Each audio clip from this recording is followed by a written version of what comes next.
relations entre l'Égypte et le Sénégal reste un peu déficitaire par rapport aux opportunités. Le président, son Excellence Al-Sisi, a jugé nécessaire, avec son homologue, le président Macky Sall, de renforcer cette coopération bilatérale parce qu'il y a un manquement très fort au niveau du secteur privé sénégalais. Ce n'est même pas comparable. Sur l'importation, aujourd'hui, l'Égypte est à plusieurs milliards, dizaines de milliards, et au Sénégal, le Sénégal n'a même pas atteint le milliard. Donc cela veut dire qu'il y a vraiment du travail à faire pour renverser la tendance.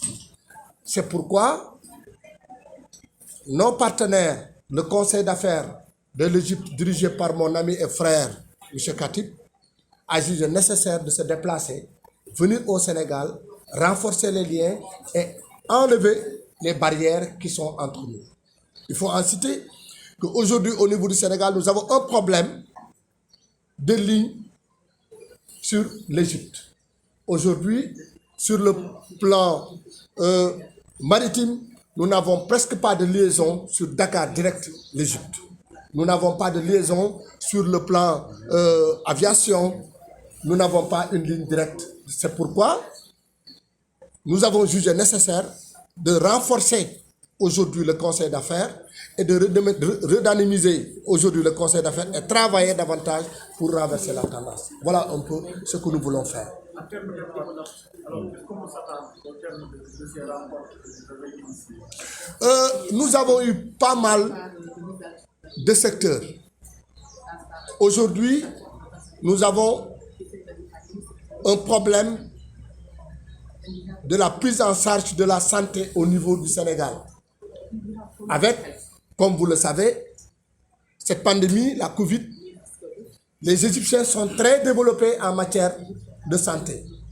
Ils nous ont proposé de renforcer nos liens sur le plan sanitaire, en matière de médicaments, en matière de polycliniques, en matière. Nous avons aussi, dans le secteur agricole,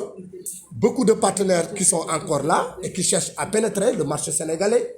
en même temps que l'agroalimentaire. Donc, je pense que nous avons vraiment du travail à faire. C'est à nous maintenant de s'ouvrir.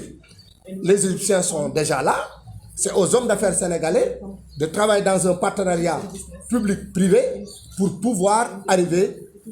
aux ambitions attendues par nos deux chefs d'État.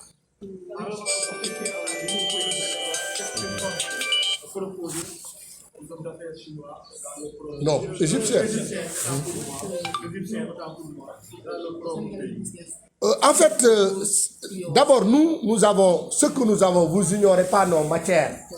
que nous avons, mais c'est à eux de voir. On a beaucoup de choses. Parce qu'aujourd'hui, sur le plan de l'équipement, sur le plan scolaire, sur le plan de la santé, sur le plan de l'agriculture, le Sénégal est un pays stable aujourd'hui et qui accueille pas mal de pays dans ce sens. Mais aujourd'hui, l'Égypte reconnaît que l'Égypte n'a jamais bénéficié de l'Afrique. L'Égypte n'a jamais bénéficié de la sous-région par rapport à ses limites. C'est pourquoi aujourd'hui nous avons ouvert nos portes et puis l'Égypte aussi a décidé de booster son économie, booster ses hommes d'affaires à venir s'implanter. Ils sont en train de faire le tour d'Afrique. C'est pourquoi il y a un forum qui suit aujourd'hui pour pouvoir aller dans des rencontres de but to but pour savoir chacun en ce qui le concerne où est-ce qu'il peut prendre ses intérêts.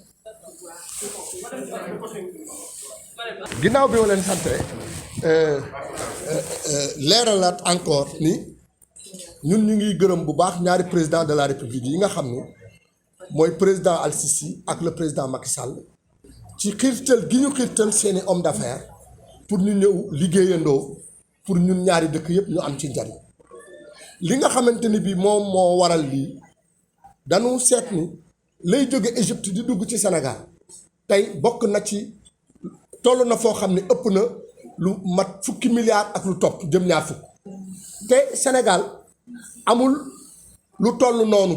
amul sax lu toll milliard luy jóge fii jëm Égypte ñoom ñaari kilifa yooyu nag décidé ni loolu dañ ko bëgg a changer ñu ni Sénégal am na loo xamante ne bii waras na koo mën a jëflante ak Égypte pour que mu am ay njariñ yoo xam ne dana bàyyeekoo Égypte ñëw Sénégal mais bàyyeekoo Sénégal jëm Égypte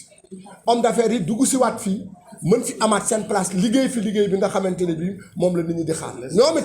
seen bëgg-bëgg mooy dugg Sénégal ndax bokk na Sénégal li mu jëkk am ci li ëpp solo ci maanaam ci wàllu koom-koom mooy dalugu réew mi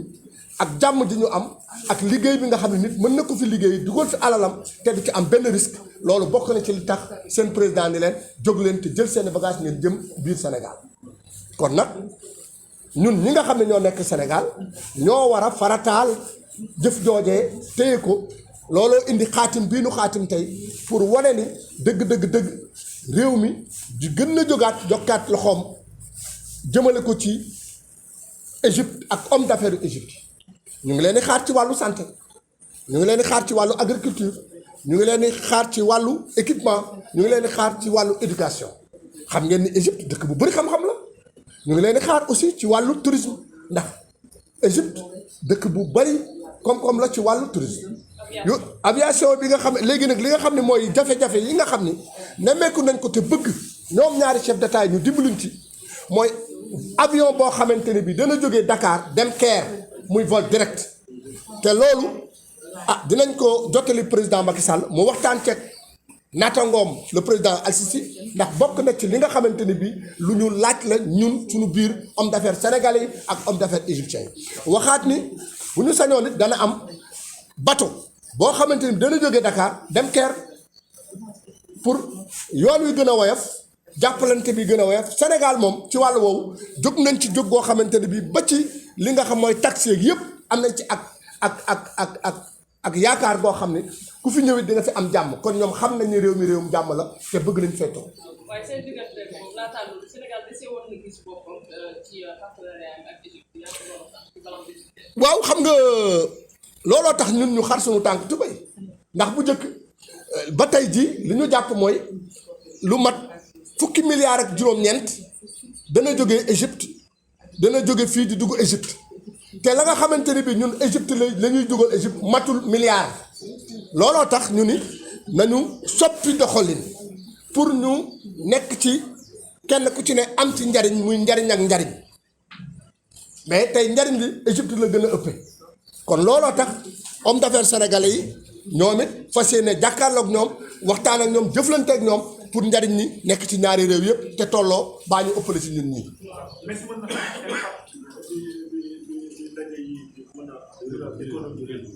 waaw ndaje yi mooy li mu jural économie Sénégal mooy farlu ci alal ji fi dugg ñu yokk ko